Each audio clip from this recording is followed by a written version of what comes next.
Good morning, everybody. Welcome to our Chief HR Executive webinar this morning, where we have Dr. Wesley Bowman joining us to talk about employee assistance programs. He is from the Delaware Family Center and the Employee Assistance Program with them. You can see his information on the screen as we're getting started here. So what I want to do this morning is just kind of give some background. And in background, this is a group that we've established, which is an invitation-only group for HR leaders. We do not have vendors on the line, and it's designed really to be a safe community for you to communicate back and forth with peers, learning best practices, certainly learning from experts such as Dr. Bowman, Wesley, in fact, and be able to communicate some of your concerns and helping each other, in this case, worrying about situations that I think most of us are concerned with, being bringing your workforce back to work and some of the obstacles that are there, both for families and for leaders. And so Wes is gonna help us out this morning by talking a little bit about how to help you to do that and giving some tools in terms of things you can bring back to ensure a smoother transition back to a workforce. So I will hand things off to Wes to get started in terms of conversation. Actually, before I do that, I have a couple questions I'm going to throw out. So if we can use the Q&A or chat function to come in with questions, or if you're comfortable, you certainly can ask them possibly via audio. I'm checking here to see if we have audio capability. Q&A and chat's probably better. I will go ahead and ask Wes the question for you and make sure that that gets answered. But before we get started, how many of you have a workforce that has at least partially returned to work? And how many of you have a workforce that obviously has not returned at this point?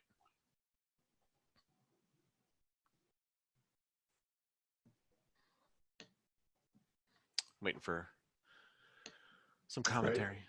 Right. Okay. Nobody yet? Okay. So, so the other question that we'd like to identify would be, are there specific things that you're focused on that you're concerned with and coming back to work? So specific things that either you're already hearing from your workforce or specific things that you are thinking could be obstacles in terms of coming back to work that, that you're preparing for, and that's part of the reason that you're here. Anything that we can make sure we specifically address while we have Wes's time. Hey, Kevin, this is Gina. Thank you for the invite. How are you? Sure. Good. How are you, Jen? Good. We do have a partial staff, more what we call our general services, like our operations mailroom, that are working staggered shifts right now. And then we plan to have phases of our employees coming in starting in June. Okay, thank you. It looks like Betty Francis at the YMCA, you have some staff has returned and more in the next few weeks. Any specific concerns you'd like to make sure we identify this morning with Wes?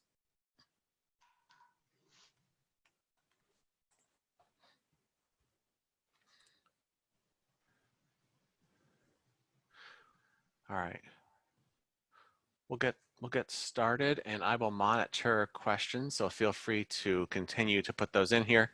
But I'll let Wes take the wheel here in terms of presentation, and as the questions come through, I'll make sure that we get them answered for you. Okay, thank you, Kevin.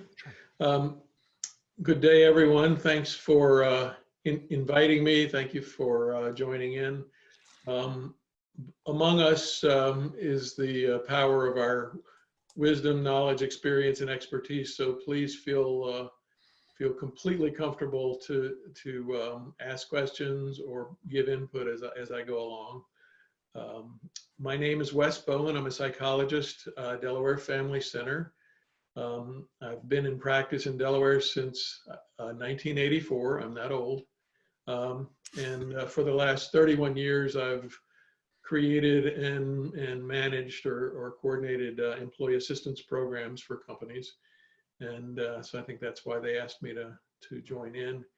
Over the last 2 months, you can imagine that my clinical practice has been a little different than it was previously for the last prior 3 decades.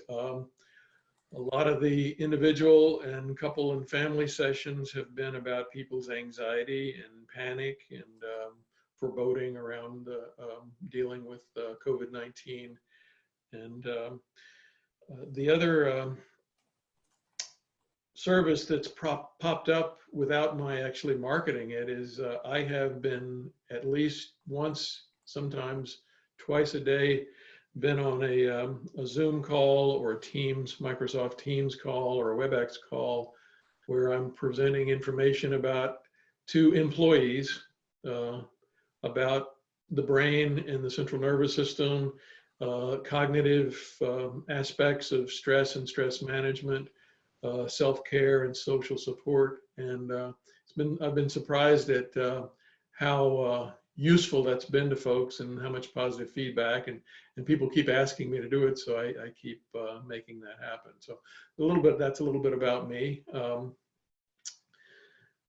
So let me just say a few things. I tell people my grandfather and 7 of his 8 brothers were ministers, but I promise not to preach, and I'll be concise.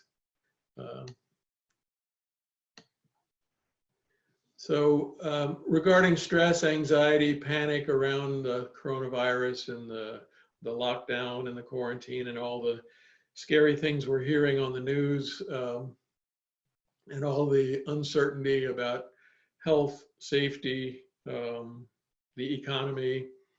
I'm also getting referrals for couples therapy from people who are kind of locked in the house with each other and getting to know each other again.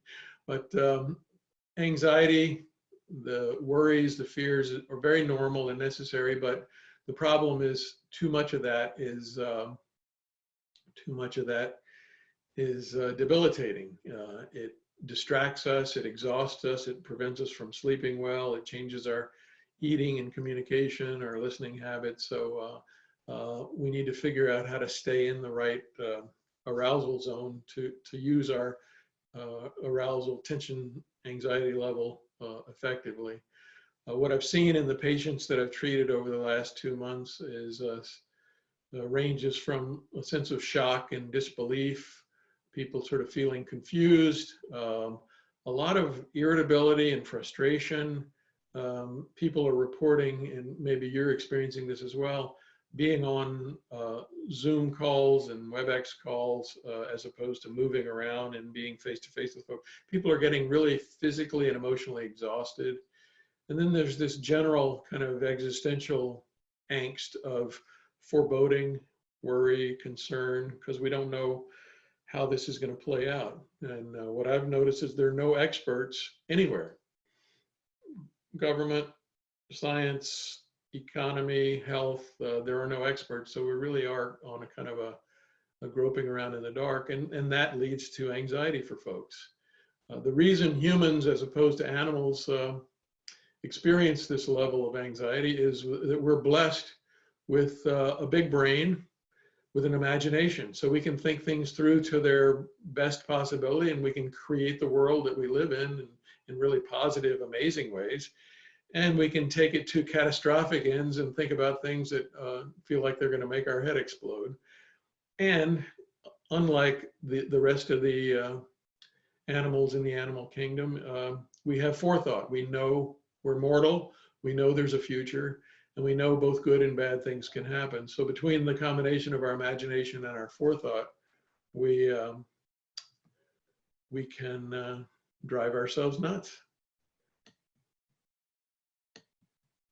So Dr. Bowman, or Wes, I'm sorry, one of the questions that we had that I missed a little bit earlier was, Sure. I want to make sure that you're able to cover as well through your slides, is from Betty Francis had asked, in terms of survivor's guilt. So when some of the workforce returns, perhaps are uncomfortable when other coworkers do not return, is something that she's hoping that we cover this morning as well. Okay, good point. Let me, I'm going to make a note and talk about that because I've actually dealt with folks in the last couple of weeks struggling with that.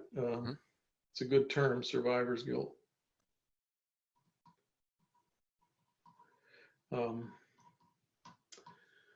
So in terms of managing, I'll get to the leadership piece in just a minute, but in terms of managing the anxiety and stress, it's important to guide people or encourage them to only gather accurate facts and accurate data. I tell my anxiety and panic disordered clients, if you have to watch the news or read the news, only spend 10 minutes in the morning and maybe 10 minutes early afternoon, and then nothing, because you're basically feeding your brain scary stuff when you're just constantly on CNN or MSNBC or Fox or whichever news channel you watch. It's very useful to be mindful of our catastrophic thinking and label it as that, and remind ourselves, okay, this is my brain. This is not happening right now. This is me taking myself on a roller coaster ride. It's important to sort of reclaim being grounded in this moment, in this place, doing this task, in this conversation, here and now, what's next. So I could probably cause myself an anxiety attack right now if I thought, oh, I'm going to miss my next slide and screw up. Well, that's not happening right now. Right now, I'm focused on this and talking. And so staying grounded in the moment, mindful in the moment can be useful as well.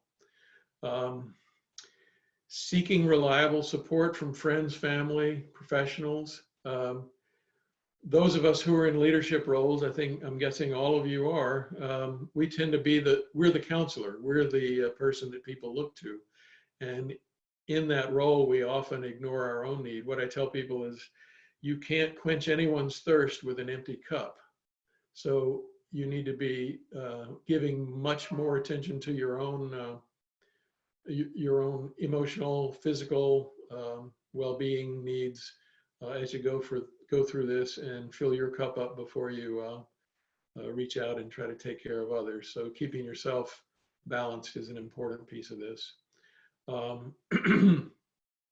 When anxiety comes over you, or when it's coming over one of your colleagues at work or family members, it's helpful to stop, kind of call time out and say, okay, are these thoughts real? Are they useful? Are they productive? Are they skillful? Do they offer me any kind of satisfaction or fun? And if you can't get an answer yes to any one of those, then you probably need to bring your thoughts back to here and now. The meditation master and psychologist Jack Kornfield puts it really well. He says, treat your attention like a puppy in your lap.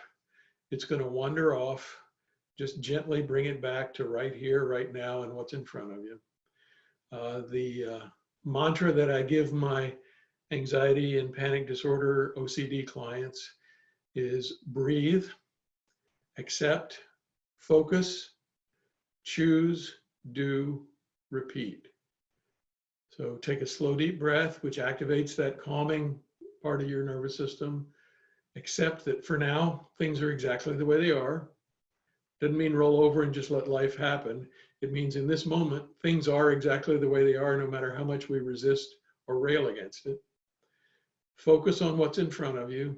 Pick one thing, do that, and start over. Calming your mind and redirecting your attention is basically what we're talking about. In terms of leadership and supporting associates, pardon me, as you all know, listening with good attention, with empathy and respect, even if you disagree with what the person is saying, or if you're wanting to kind of correct their perceptions because they're catastrophizing, the first thing you want to do is just listen and reflect on their feeling. It's like, that sounds really upsetting. I can hear the tension or the fear, the anger, the whatever in your voice. And so you kind of connect with them in that regard with good listening skills. I would encourage you to give up the notion that you have to have an answer for everyone's distress and everyone's question. Again, those of us who wind up in leadership roles have done that because we do have some knowledge, some wisdom, some experience, some expertise, but we can be confused by the idea that somehow we're supposed to know. And if we don't, we've got to scramble for an answer. But you may not have an answer, but you can be a respectful, loving presence, and you can be a supportive person even if you don't have their answer. As I said, they're no experts. Remind the folks around you, look, we've been through a lot. We've survived many challenges. This is just another one. Life is always an adventure, an experiment. And while most of the time we think we know what's going to happen, the reality is this is just forcing us to realize we don't. So what we need to do is pull together, support each other, focus on what's in front of us and take care of this and watch it play out. Everything has a beginning, a middle, and an end. So reminding people that yes, this is stressful and we can pull together and take care of what's in front of us. At some point, it makes sense to just say, okay, so let's just figure out what we can take care of right now today. And then be a role model for self-care, a role model for being mindful and grounded and focused, and being a role model for being a good supportive team member is another piece. Sorry, I'm having trouble moving to the next slide. Oh. It's interesting the highlight, Wes, on self-care. I think we kind of tend to forget about in all of this, that there's also a self-care element because it's the reaction to the environment that we're in and the reaction to helping the people around us that we're the last person that's part of that equation. So right. Good reminder. Yes, good. So those of you on the line probably have an employee assistance program in your company or familiar with them. Basically, it's a free confidential counseling service and a consultative service for leadership for employees. Usually it ranges from anywhere from 3 to 5 sessions. Then if the employee needs further counseling, they can switch over to their health insurance benefit.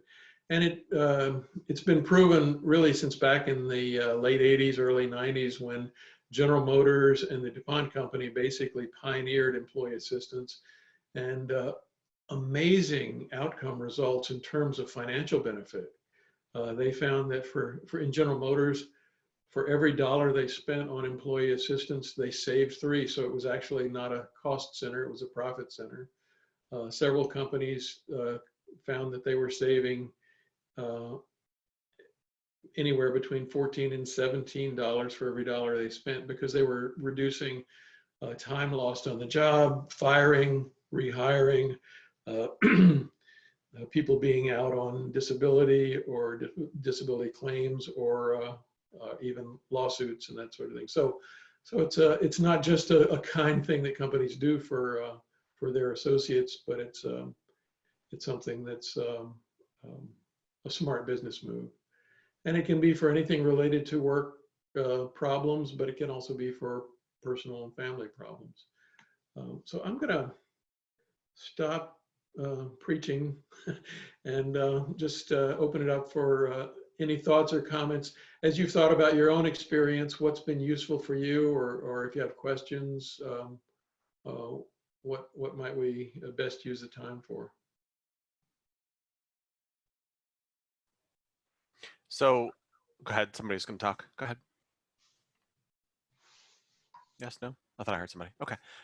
So one of the questions that I have that I'm hearing from clients on is how do you do some of the outreach to your workforce that you know you're probably not going to have everybody obviously in the same position where they're all feeling the same level of concern. You see that in your own neighborhoods at this point. So how do you embrace all of their concerns, or at least acknowledge them, to get people more comfortable and sort of open up the channels without opening up the floodgates, right? To it becoming a tidal wave of people sort of bringing each other into the catastrophic level. Right. How do you address the catastrophic level and make sure that you're doing it in a positive way? Okay, good question.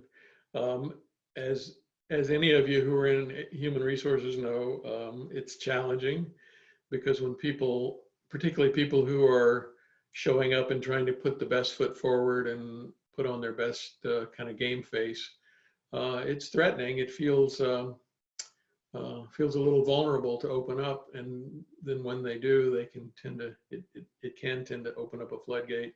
And if you feel like somehow you have to stop that, you'll start getting anxious and tense yourself.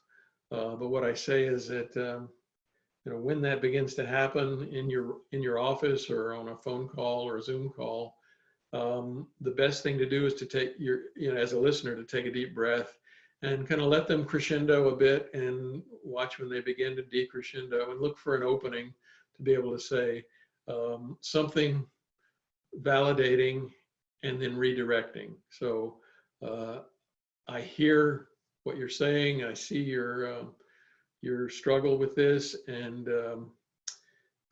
it makes perfect sense given what we're going through.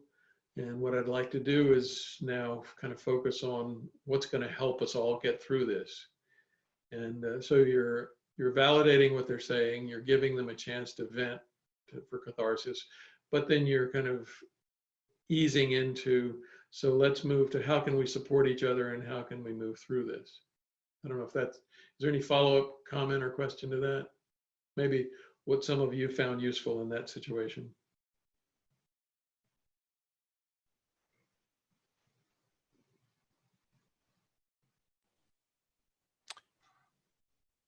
So if you have questions or commentary, go ahead and, Stacy mentioned, go ahead and unmute your microphone. You'll be able to talk directly and chat those questions or speak those questions in. Um, yeah, I think the follow-up is also going back to the question that Betty had earlier, how, and sort of the other side of the fence is once the employees are there, Right. you've got an employee base that's there that not everybody comes back. And I think Right. we're seeing, I was on a couple webinars this week where the conversation turned to the majority of our workforce is returning. We have a few situations where people need a little bit more time, Right. whether it's childcare or parental care or whatever it may be. So how do you work with those employees and the sort of the survivors guild, I think is how Betty put it, in Right. terms of helping them? Okay. So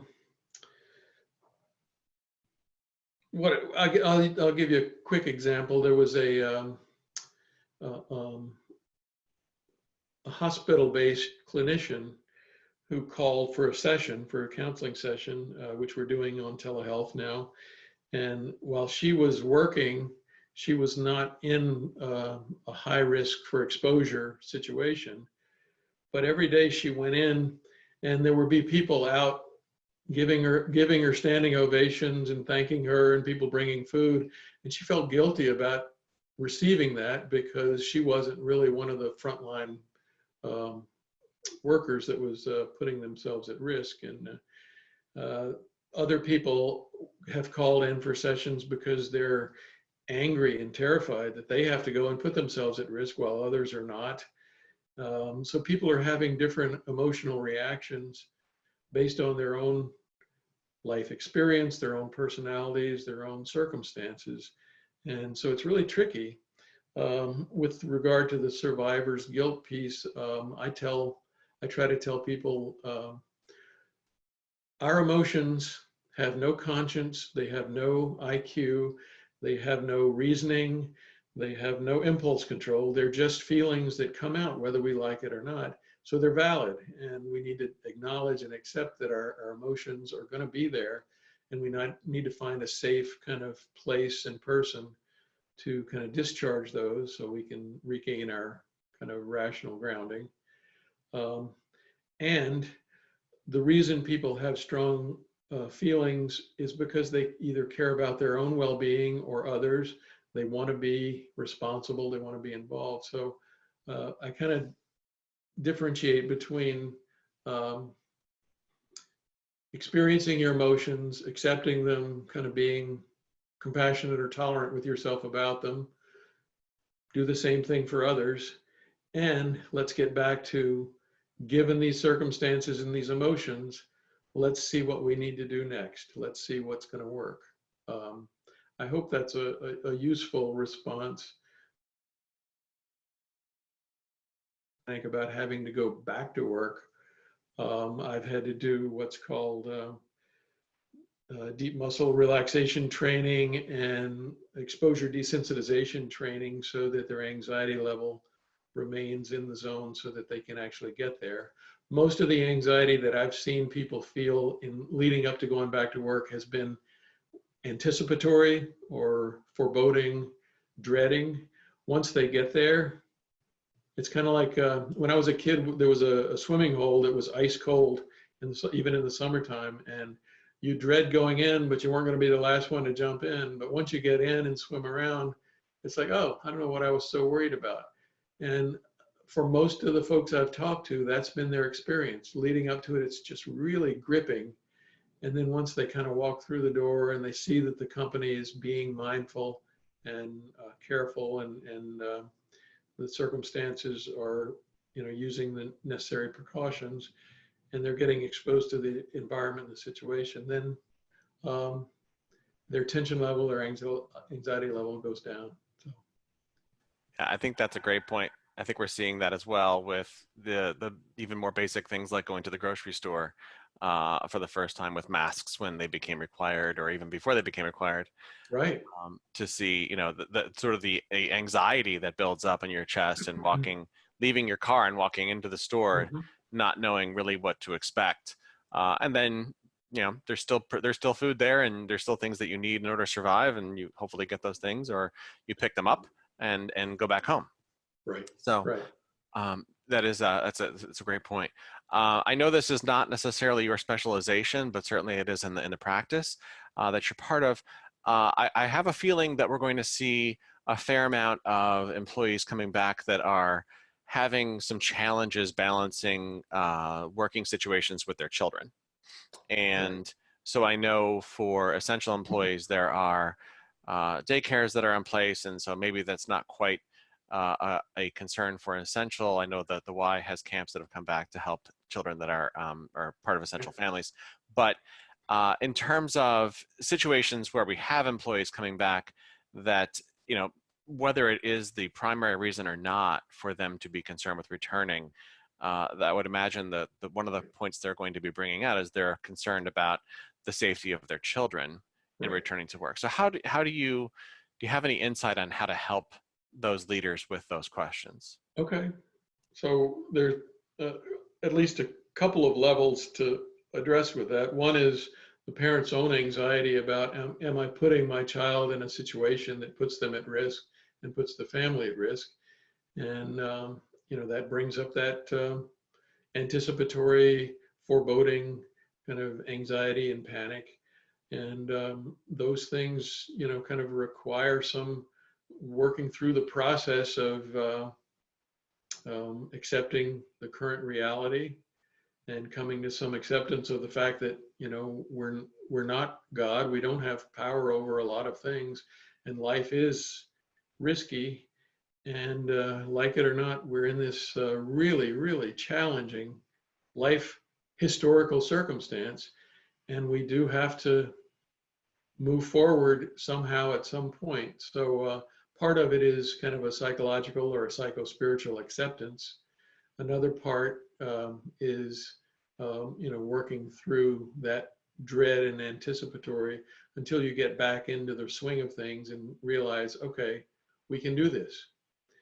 Then the other level is worrying about your child's anxiety and fear and tension. A lot of times children kind of feed off our own anxiety and tension, so we have to model some calm, some hope, some sense of security.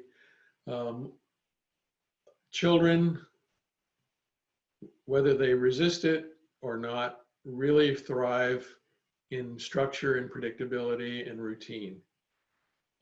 Adults do too, but we don't like to admit it. So one thing to try to do going forward as we're moving back into kind of reclaiming the world outside is begin to reestablish the rituals and routines, even from the morning routine, getting up in the morning and how you handle things, the things you talk about and say, the things you do, and giving children some structure as they begin to reacclimate to getting back out in the world can help reduce their anxiety which tends to manifest in just kind of bouncing off the walls and being distracted and being a little kind of cantankerous and irritable, or being shy and withdrawn. So giving them a sense of security by setting up structure can help.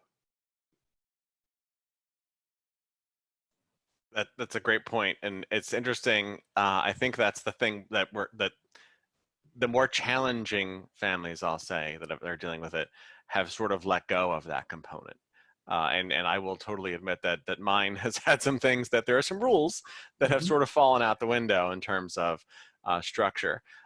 So that's a good reminder to bring them back to having that structure. And there's a bedtime and fun things like that. There's an awake time and fun things like that.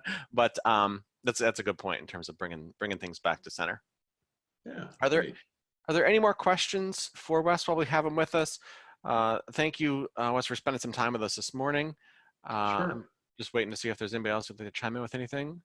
Kevin, I have one. It's Okay. Stacy. I'm just wondering, Dr. Bowman, do you have any advice on how to deal with people that are really having a hard time accepting that they might have to go back to work, or that, you know, we need to sort of get everything open and move back into things? How do you, they tend to be argumentative sometimes, and how do you deal with that? Right. Well, so part of it is what I was talking about earlier. The part of the brain that's active when someone is that angry and anxious, afraid about returning to the world, returning to work, is the amygdala. It's sort of in the center, in the base of the brain. The hypothalamus, the pituitary and adrenal glands, and the endocrine system. That's the sympathetic branch of the autonomic nervous system. And that's the part of the brain that has no thinking and reasoning ability. It has no intelligence. It has no conscience, has no impulse control. It's just our primal alarm system. Now that worked really well back in caveman days, because what did you have to do? You had to wake up and be alert, find food, and don't get eaten. So today, you know, the world's a lot more complicated, and our predators, including COVID-19, are invisible, and we know about them. So I think with those folks, it's going to be difficult to reason with them when they're really charged up and angry, or charged up and really anxious. So part of it is, as I said earlier, you know, letting them crescendo with their words, getting them to a place where they can reclaim their executive function and know that, okay, he or she is listening to me, he or she gets it. So, you know, the impulse is to want to kind of tamp it down and use reason to get them to listen up. But really the smart, useful process is to let them crescendo and decrescendo. And, you know, even when they start to decrescendo, even if it's going to take an extra 10 minutes or half an hour, say, okay, say more about that. And see, you can notice when that part of their brain begins to wake up, and they're able to sort of, a lot of times they'll feel, I'm sorry, I'm so upset, because they feel listened to. And that's when you can say, you know, I want to support you through this process. We're all going to have to go through it. If you need some help with that, I know a number of folks have gotten some help from either clergy or from a counselor. What I've heard is that the worst part is leading up to walking through the door, and then it gets a little easier. But you know, I can't fix this for you, but I can be a good support. I can be an ally. And you know, if they're just really strongly gripped, patients of mine that already had an anxiety or panic disorder, you know, they're going to feel it worse than most. People that have OCD are going to feel it worse than most. So at the right time, in the right way, kind of encouraging them to go back to their own support person, you know, mental health professional, might make sense too. Thank you. Sure.